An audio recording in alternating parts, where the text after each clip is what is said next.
Hello 10th के students, कैसे हो आप सभी। एक्चुअली आज मैं आप लोगों को केमिस्ट्री का फर्स्ट चैप्टर पढ़ाने वाली हूँ। तो हमारा चैप्टर का नाम है, एक्चुअली मेरे पास बुक नहीं है तो मैंने बुक पीडीएफ में निकाली है, केमिकल रिएक्शन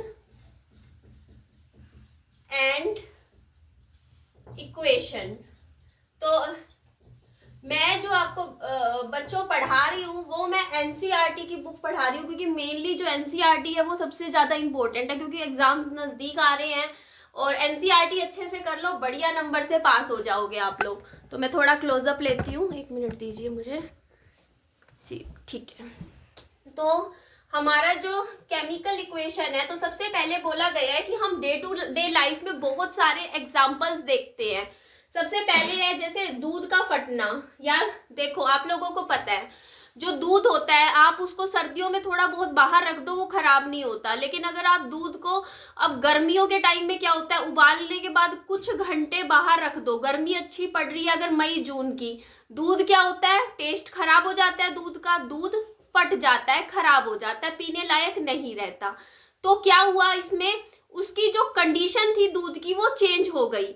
तो ये होती है केमिकल रिएक्शन, रिएक्ट कर गया। ठीक है, तो मैं आपको अगला एग्जांपल देती हूँ आयरन का। जैसे कि हमारा देखा होगा कूलर वगैरह होते हैं, उनमें जंग लग जाता है एयर की वजह से।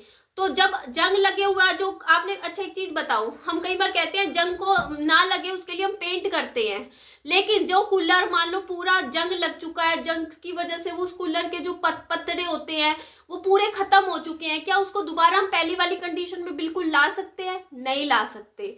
इसका मतलब यहाँ भी केमिकल रिएक्शन हुई है। थर्ड एग्जाम्पल दिया गया है ग्रेप्स का। आपने अंगूर लाते हो घर में, 2 दिन 3 दिन नहीं खाते, 4 दिन उसमें से सड़ी हुई बदबू आने लग जाती है, वो फर्मेंटेड हो जाते हैं। ठीक है, तो आप दोबारा उन अंगूर को पहली वाली कंडीशन में नहीं ला सकते ना। अगला एग्जाम्पल, खाना बनाते हो, आलू गोभी काट लो, उसकी सब्जी बनाओ, सब्जी को दोबारा कच्ची सब्जी में कन्वर्ट कर सकते हो आप लोग? नहीं कर सकते हो। नेक्स्ट है, खाना हमारे पेट में पचता है, ठीक है, डाइजेशन होता है, आपको पता है हमारी बॉडी में लिखूंगी बेटा लिखूंगी, खाना हमारे पेट में पचता है, हम कुछ भी खाते हैं। ये देख लो जी, पहले मेरे बेटे से मिल लो, ये मेरा काम देख रहा है। तो हम जो भी कुछ पेट में खाना पीना जाता है उसमें क्या होता है, एसिड्स होते हैं पेट के, जो उसको खाने को छोटे छोटे मतलब उसको डाइजेस्ट करते हैं। तो ये भी क्या रिएक्शन हो गई हमारी केमिकल रिएक्शन। उसके बाद होता है हम सांस लेते हैं, रेस्पिरेशन। सांस लेते हैं, कैसे सांस लेते हैं हम, है ना, ऑक्सीजन को अंदर लेते हैं, CO2 को बाहर छोड़ते हैं। तो ये सारी रिएक्शंस जो कि मैंने बताई है आप लोगों को, सबसे पहली थी ये दूध। ठीक है, इस बर्तन में रख दिया हमने दूध, चलो बर्तन ऐसे ले लेते हैं। ठीक है, तो ये बर्तन है दूध। ठीक है, तो दूध का फटना, इसके अलावा कोई भी लोहे का हिस्सा होगा उसको क्या होगा, आयरन को क्या हो जाता है, जंग लगना। इसके अलावा जो हम खाना बनाते हैं किसी भी वेसल में लगा लो, ठीक है, कुकर में, तो उसका खाने का क्या हो जाता है, खराब हो जाना। उसके अलावा जो हमारा रेस्पिरेशन होता है स्टमक के अंदर, ठीक है, तो ये सारी जो एक्टिविटीज मैंने बताई है, यहाँ पे एक चीज जो कॉमन है वो है केमिकली रिएक्शंस हो रहे हैं। तो अच्छा, अभी जितनी भी हमने एक्टिविटीज पढ़ी है इनमें आपने इनिशियली जो सब्सटेंस था वो चेंज हो गया दूसरे सब्सटेंस में, ठीक है, समवट चेंज हो गया है। तो we have already learned about physical और chemical change of matter in previous classes. अच्छा, एक चीज और मैं यहाँ आप लोगों को बताना चाहूंगी, आप लोगों का क्वेश्चन होगा फिजिकल चेंज क्या होता है, केमिकल चेंज क्या होता है। चलो मैं आज आपको एग्जांपल के साथ बताती हूँ। यहाँ मैं लिखती हूँ फिजिकल चेंज ठीक है, यहां लेते हैं हम केमिकल चेंज। तो देखो स्टूडेंट्स, जो फिजिकल चेंज होता है ना उसके अंदर केमिकल कॉम्पोजिशन में कोई भी चेंज नहीं होता। इसका एक सबसे अच्छा मैं एग्जांपल बताती हूँ वाटर का, पानी, H2O पता है ना आपको। अब ये देखो H2O था, हमने एक पानी लिया, एक बर्तन में क्या लिया, पानी, इसको रूम टेम्परेचर पे हमने छोड़ दिया। ठीक है, तो वो पानी किस फॉर्म में था, लिक्विड फॉर्म में था। उसके बाद उसी पानी को हमने सॉलिड फॉर्म में फ्रिज में जाके जमा के इसकी बर्फ जमा दी। अब पानी की कंपोजिशन इधर क्या है H2O और इधर भी क्या है H2O। क्या जो पानी का जो कंपोजिशन है इसके अंदर जो फॉर्मूला है वो चेंज हुआ है? अगर हम पानी को, अगर हम इसको बर्फ की फॉर्म में बना ले या लिक्विड की फॉर्म में बना ले, क्या पानी की कंपोजिशन में चेंज आता है? H2O फॉर्मूला ही रहता है। इसका मतलब केमिकली चेंज कुछ नहीं हुआ, सिर्फ फिजिकल चेंज हुआ है, देखने में वो सॉलिड लिक्विड है ना। तो मैंने आप लोगों को क्या बताया है कि केमिकली चेंजेस होना बहुत जरूरी है। तो केमिकल चेंज कैसे होगा पानी का? वो होगा इलेक्ट्रोलाइसिस। इलेक्ट्रोलाइसिस, जब हम इलेक्ट्रोलाइसिस करेंगे पानी का तो H2O है वो कन्वर्ट हो जाएगा H2 प्लस O2। इसके बाद आपको क्या करना होता है, इसको बैलेंस कर लो। यहाँ पे 2 है हाइड्रोजन के तो यहाँ पे भी 2 है, ऑक्सीजन का यहाँ 1 है 2 है तो यहाँ पे 2 लग गए, यहाँ पे 4 हो गए तो यहाँ भी 2 लगा लो, है ना। तो ये बैलेंसिंग को इक्वेशन नहीं सिखा रही हूँ, ये तो मैंने जस्ट कर दिया, आपको बैलेंसिंग नहीं सीखनी है यहाँ पे। अभी अरेंज कैसे करोगी? आपको जो सीखना है बेटा, डस्टर है हीरा। आपको मेरे को समझाने का पर्पस ये था कि फिजिकल चेंज और केमिकल चेंज में आप लोगों को फर्क पता होना चाहिए कि केमिकली जो चेंजेस होते हैं किसी के कंपोजिशन में। चलो मैं आपको एग्जांपल के साथ पहचान भी बता देती हूँ कि कौन सी जगह पे केमिकल चेंज होते हैं, कौन सी जगह फिजिकल चेंज होते हैं। मैंने वैसे एक एग्जांपल आपको मोटा मोटा बता दिया है।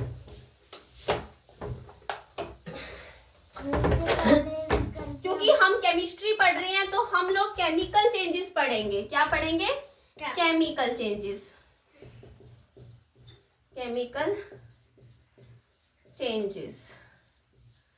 तो केमिकल चेंजेस में चलो यहाँ पे ना हमारे, क्योंकि जो ये हमारी जो एनसीईआरटी की बुक्स होती है उसमें काफी सारी एक्टिविटीज होती हैं, तो आप लोगों को जितनी भी एक्टिविटीज है उनको अच्छे से करनी है, क्योंकि उन्हीं एक्टिविटीज के ऊपर कुछ क्वेश्चंस आ जाएंगे। जैसे कि पहली एक्टिविटी दे रखी है मैग्नीशियम रिबन वाली, तो सबसे पहली चीज लिखी हुई एक्टिविटी में टीचर के मतलब उसमें असिस्टेंस में करना ये एक्टिविटी। क्योंकि देखो क्या है ना कि जैसे आप आग वाला जो भी काम होता है, बच्चे होते हैं तो उनको कोई ना कोई बड़ा होना चाहिए उनके साथ।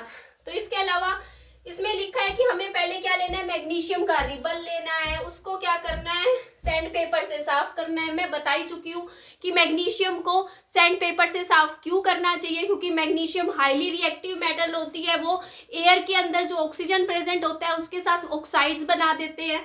तो जो MgO होता है हमें उसमें से मैग्नीशियम चाहिए होता है, तो इसके लिए हमें सैंड पेपर से, जैसे टुकड़ा है मैग्नीशियम का, ठीक है, रिबन पता है कैसे होता है, ऐसे ऐसे ऐसे, जैसे टेप होती है ना, जैसे इस तरीके से एक के ऊपर ऐसे फोल्ड।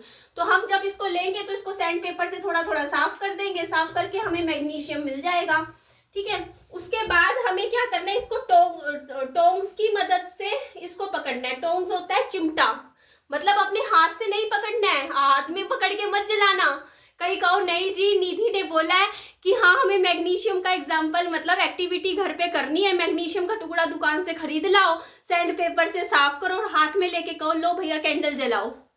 नहीं, इसको चिमटे की मदद से, चिमटे को इंग्लिश में यहाँ पे बोलते हैं, इनका खुद का एक साइंस का एक इंस्ट्रूमेंट होता है, ठीक है, जो लैब्स में मिलता है, उसको टोंग्स बोलते हैं। और इसमें लिखा है कि आप आई ग्लासेस भी पहन लो।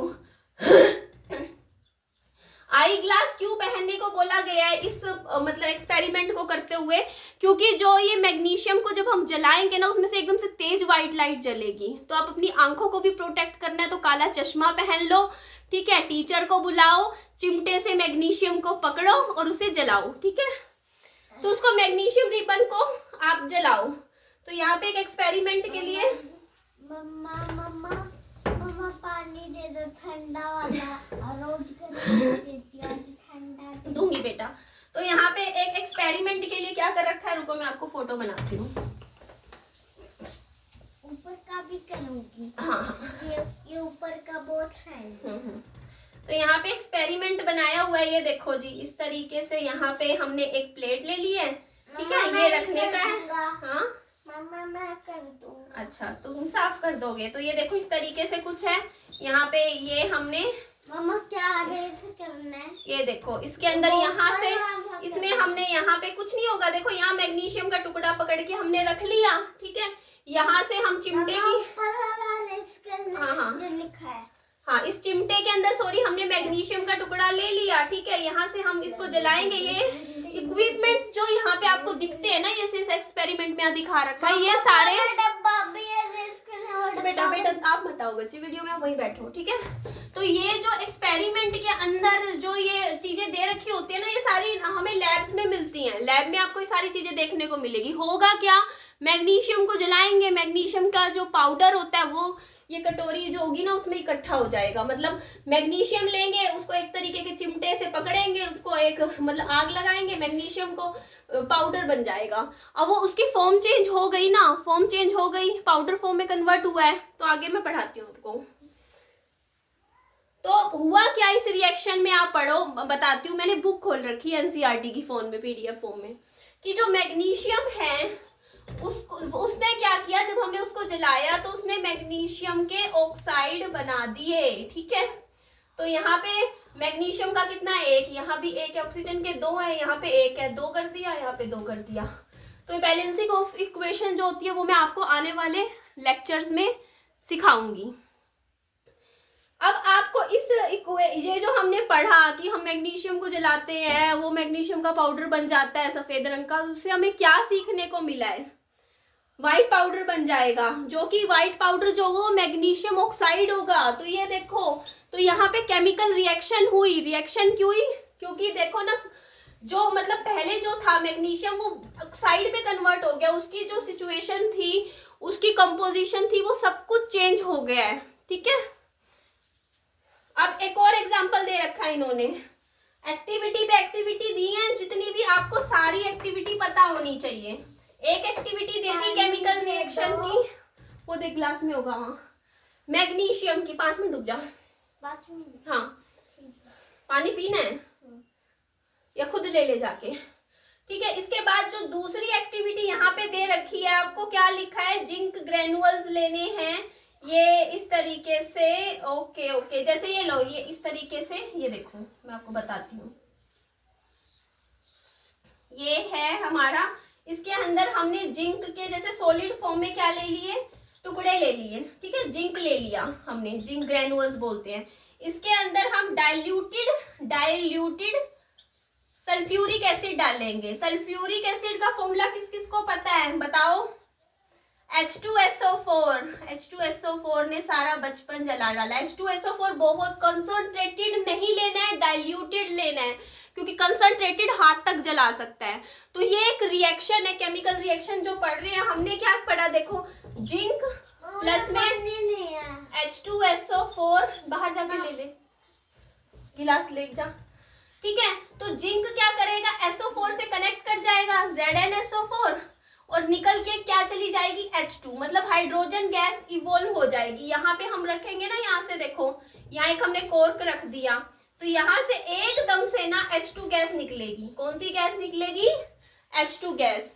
तो होता क्या है, देखो, अब हमें पढ़ना है कि देखो कि हमें कैसे पता चलेगा कि कोई रिएक्शन जो है वो केमिकल है, फिजिकल है। तो केमिकल रिएक्शंस के 4-5 सिंबल्स होते हैं, मतलब सिम्टम्स होते हैं। तो केमिकल रिएक्शन, तो केमिकल रिएक्शन जहां पर होगी तो सबसे पहले उसकी स्टेट में चेंज आ जाएगा, ठीक है, स्टेट में चेंज आ जाएगा। जैसे कि हमने पढ़ा था, जैसे पानी को हम इलेक्ट्रोलाइसिस कर रहे थे, तो हाइड्रोजन और ऑक्सीजन करके आज, हाँ करा, हाइड्रोजन और ऑक्सीजन 2 गैस मिल रही थी, ठीक है।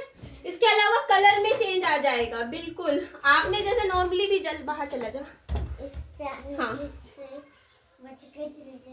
हाँ, तो क्या होगा कि कलर में भी चेंजेस आ जाएगा। आप लोगों को पता है ना, जैसे मान लो जंग लग जाता है तो उसमें कलर में चेंज आ जाता है। जैसे लोहे को जंग लगता है तो लोहा रस्ट हो जाता है। इसके अलावा दूध भी फट जाता है। तो काफी ज्यादा ना केमिकल रिएक्शंस के कुछ कुछ आपको पता होना चाहिए कि कहाँ, मतलब डे टू डे लाइफ में आप बैठे हो तो आपको ये चीज पता होनी चाहिए कि कहाँ पर फिजिकल चेंजेस हो रहे हैं, कहाँ पर केमिकल चेंज हो रहे हैं। तो केमिकल चेंज जहां पर होंगे वहां पे ये 3-4 पॉइंट हमेशा होंगे, या तो स्टेट में चेंज आएगा, या फिर कलर में चेंज आएगा, ठीक है, या फिर गैस इवोल्व होगी।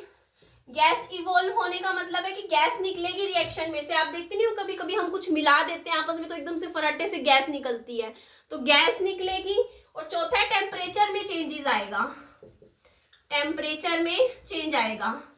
तो टेम्परेचर में चेंज कैसे आएगा, गर्म हो जाएगी, कभी भी कोई रिएक्शन होगी उसमें या तो ठंडक निकलेगी या गर्म हो जाएगी, गर्मी सी आ जाएगी।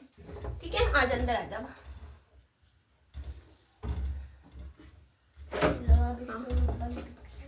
तो क्या होगा, जैसे मान लो यहाँ पे है, यहाँ पे जैसे ही हमने मैंने स्टैंड को बचा लिया। ठीक है, जहाँ पे जैसे मान लो एग्जांपल के लिए, जब जैसे जिंक को हमने सॉलिड फॉर्म में लिया, इसमें हमने H2SO4 मिलाया, इसमें से H2 गैस निकली, तो ये केमिकल रिएक्शन है, क्योंकि इसमें पहली चीज तो गैस इवोल्व हो रही है, दूसरी जैसे ही गैस इवोल्व होगी टेम्परेचर बढ़ जाएगा एकदम से, है ना, थोड़ा गर्म हो जाएगा। तो यहाँ जैसे टेम्परेचर गर्म हुआ तो स्काई शॉट में क्या होता है बेटा, अब मेरे को पढ़ाने दे। टेम्परेचर, ठीक है, तो टेम्परेचर बढ़ जाएगा, या फिर कलर में चेंज आएगा, या फिर स्टेट में चेंज होगा। जैसे मान लो हमने जैसे सॉलिड था वो लिक्विड में चेंजेस आ जाएंगे। ठीक है, तो जरूरी नहीं है कि इसमें से एक चीज पूरी हो रही है तो मतलब वो केमिकल है, मतलब कुछ कुछ ऐसा है कि देखो आपका थोड़ा सा आपको दिमाग भी लगाना पड़ेगा। देखो केमिस्ट्री है, कई जगह एक्सेप्शनल केसेस भी आएंगे। आप मुझे बोलोगे कि हमने पानी को हमने बर्फ में कन्वर्ट किया, स्टेट तो चेंज हो गई है, फिर वो केमिकल रिएक्शन क्यों नहीं है, आप क्वेश्चन करोगे ना मुझसे। तो वो केमिकल रिएक्शन इसलिए नहीं हुई क्योंकि उसकी कॉम्पोजिशन चेंज नहीं हुई, अंदर का कुछ नहीं बदला। ठीक है, ये एक्सेप्शनल केस है, तो कुछ एक्सेप्शनल मिलेंगे जिनको हम आगे स्टडी करेंगे। अच्छा, अब केमिकल इक्वेशन क्या होती है, देखो कुछ बुद्धिजीवी, कुछ इंटेलिजेंट लोग थे, उन्होंने बोला कि भाई इतना मतलब हम अपना टाइम वेस्ट नहीं कर सकते भाई, एक एक चीज बताओगे। जैसे अब मेरे देखो 15 मिनट खराब हो चुके हैं वीडियो में ये बताने में कि हम मैग्नीशियम लेंगे, उसको साफ करेंगे, उसको मतलब ऑक्सीजन के साथ रिएक्ट करेंगे, मैग्नीशियम के ऑक्साइड बनाएंगे, ये सब बोलने की जरूरत क्या है, तो देखते ही पता चलना चाहिए। तो उसके बाद आया केमिकल इक्वेशन। तो केमिकल इक्वेशन केमिकल रिएक्शन से ही बनती है। तो पहले क्या होगा, केमिकल के अंदर सॉरी इक्वेशन जो आप पुराना बोर्ड ले रही हो बेटा बोलो मत, केमिकल इक्वेशन क्या होगी, केमिकल रिएक्शन से ही बनेगी। जैसे कि पता है उसके बाद क्या हुआ, जैसे यहाँ पे मैंने लिख दिया मैग्नीशियम, ठीक है, उसके बाद प्लस पे लिख दिया मैंने ऑक्सीजन, आगे एरो का निशान लगा के मैंने यहाँ पर लिख दिया मैग्नीशियम ऑक्साइड। तो ये आपको इक्वेशन दिख रही है, नजदीक से दिखाऊं थोड़ा सा, ये देखो।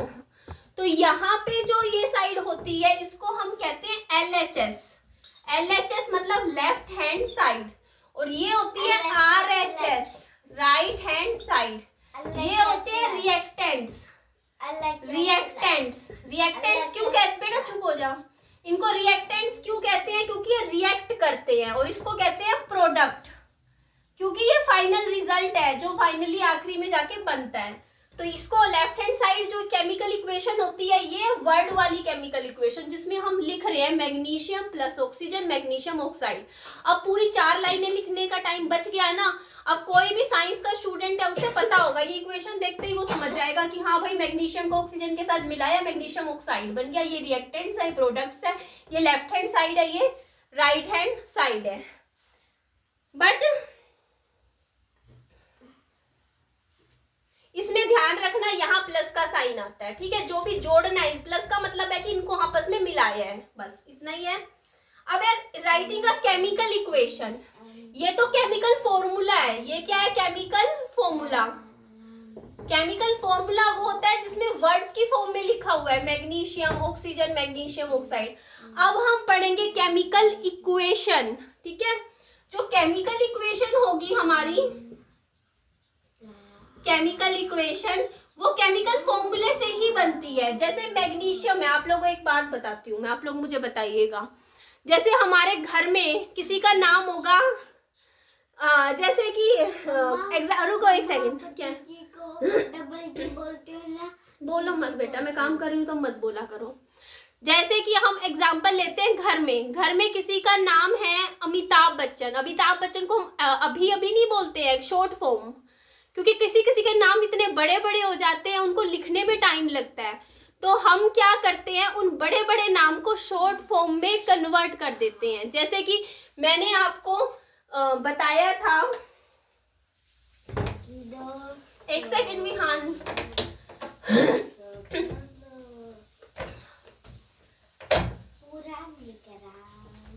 मैंने आप लोगों को बताया था ह ही ली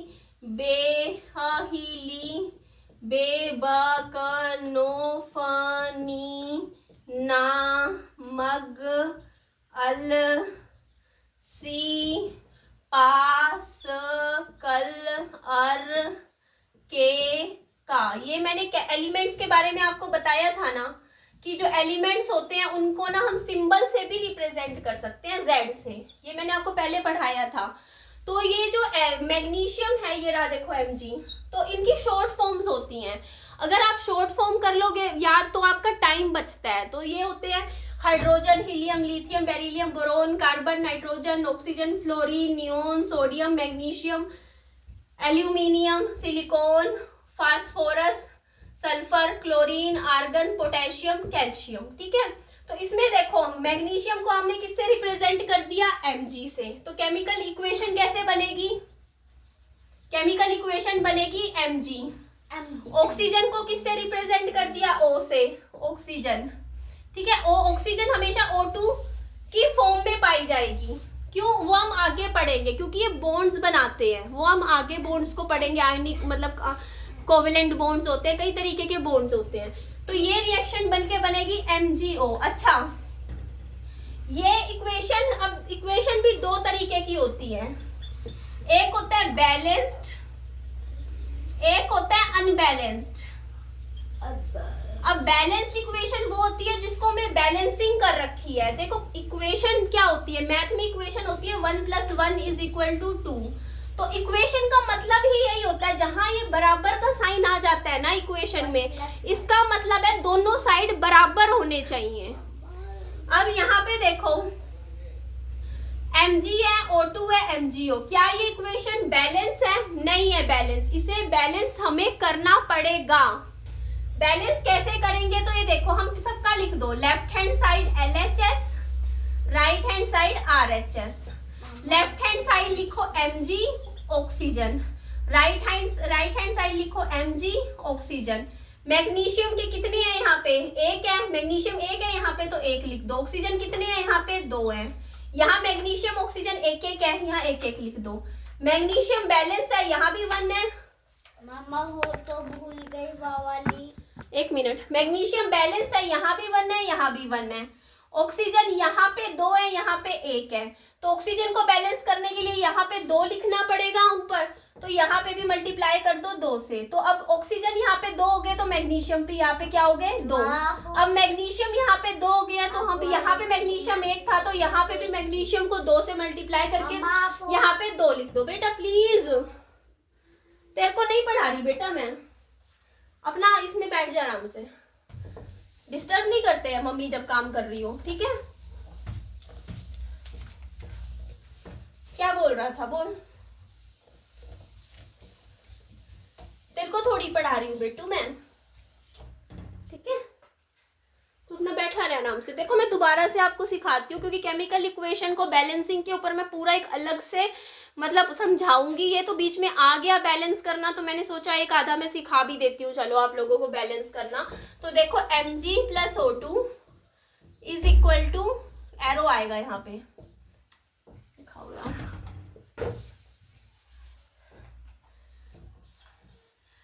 MgO। तो बैलेंसिंग करने के लिए हमें क्या करना पड़ता है, देखो इसमें Mg है ऑक्सीजन, जो रिएक्टेंट्स है उनके नाम यहाँ पे लिख लो, Mg ऑक्सीजन, यहाँ भी लिख लो, यहाँ भी लिख लो। ये रफ में लिखना होता है, फेयर में मत लिखना, ये हमारे लिए होता है, ठीक है। ऑक्सीजन, यहाँ पे मैग्नीशियम कितना है, देखो 1। यहाँ ऑक्सीजन कितने हैं, 2, यहाँ 2 लिखा है ना, 2। यहाँ पे मैग्नीशियम कितना है, 1, ऑक्सीजन कितना है, 1, यहाँ पे ऐसे लिख दिया। उसके बाद चेक करो, मैग्नीशियम यहाँ पे भी 1 है, मैग्नीशियम यहाँ पे भी 1 है, इसको कुछ नहीं करना हम लोगों को, ठीक है।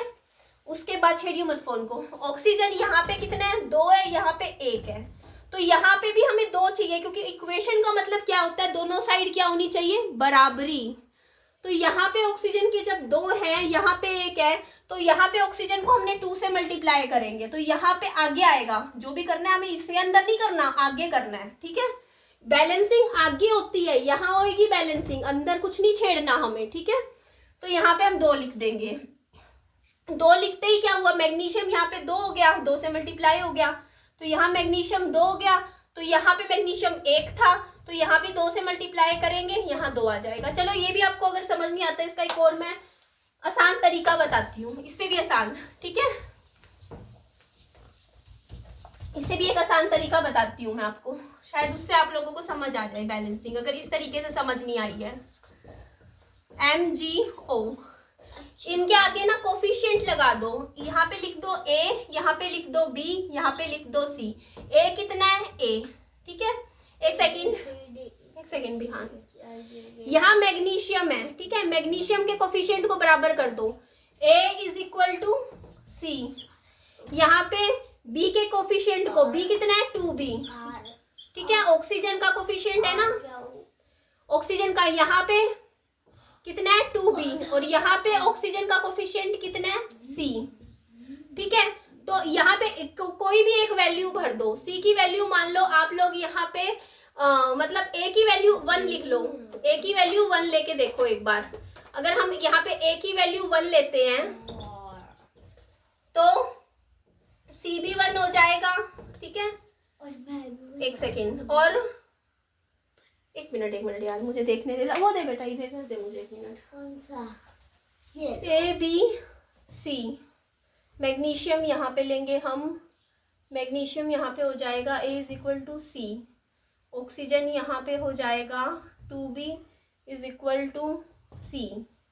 अब हमें इस इक्वेशन को करना है बैलेंस। बैलेंसिंग करने के लिए अब हमें इसमें यहाँ पे चाहिए हमें, एक सेकेंड रुको बेटा, ऑक्सीजन को हमें, बेटा एक मिनट,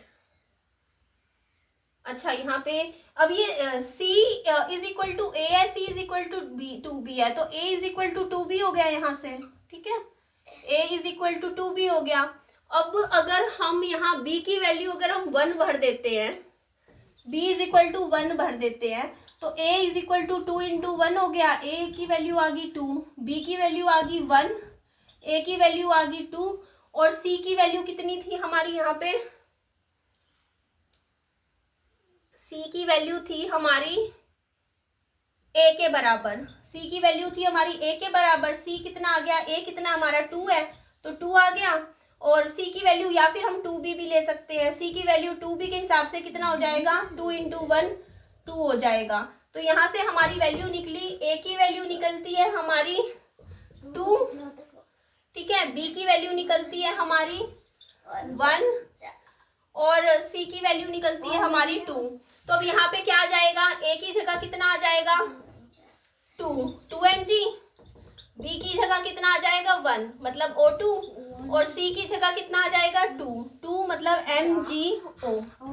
आई आप लोगों को इक्वेशन समझिए, इक्वेशन निकालने का तरीका है, मैंने इसको मतलब आप दोनों तरीके से निकाल सकते हो। मैंने 2 मेथड समझाए हैं आपको केमिकल रिएक्शन निकालने के। ये दूसरा मेथड होता है, कोफिशिएंट मेथड होता है। इसमें क्या होता है, हम लोग क्या करते हैं ना, जैसे इक्वेशन थी उसके आगे हम A B C लिख लेंगे, ठीक है। अब सबकी कोफिशिएंट दोनों साइड बराबर कर लो। Mg का कोफिशिएंट क्या होगा, यहाँ पे है A, यहाँ पे Mg का कोफिशिएंट C है, तो A is equal to C हो जाएगा। ये C लिखा है मैंने, A is equal to C हो जाएगा। उसी तरीके से ऑक्सीजन का कोफिशिएंट यहाँ पे आ रहा है 2B, क्योंकि ये मल्टीप्लाई हो जाएगा 2B, और यहाँ पे ऑक्सीजन का कोफिशिएंट है C इक्वल, तो यहाँ पे देखो A के भी बराबर है, C 2B के बराबर भी है, तो A is equal to 2B आ जाएगा यहाँ से, क्योंकि ये दोनों ही आपस में बराबर हैं। तो A इज इक्वल टू हो गया 2B।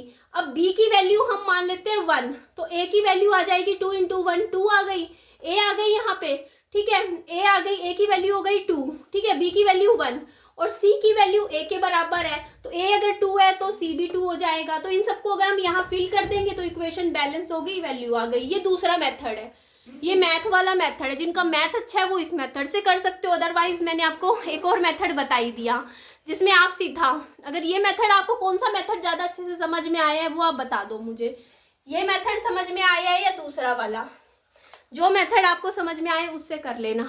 चलो मैं थक गई हूँ अभी फ़िलहाल के लिए, तो आप लोग बताइएगा अगर आपको समझ आया है, यस लिखना, नहीं समझ में आया तो मैं टेंशन मत लो इस चीज़ की, केमिकल इक्वेशन के ऊपर मैं एक अलग से 1 घंटे का लेक्चर बनाऊंगी जिसमें मैं कम से कम 10-12 केमिकल इक्वेशंस को अपने हाथ से सोल्व करके आपको दिखाऊंगी, तब आप लोगों को अच्छे से समझ आ जाएगा। इसको मैं दोबारा से स्टडी करवाऊंगी एक बार और आप लोगों को। चलो मिलती हूँ नेक्स्ट वीडियो में, अपना खूब सारा ध्यान रखना, बाय बाय।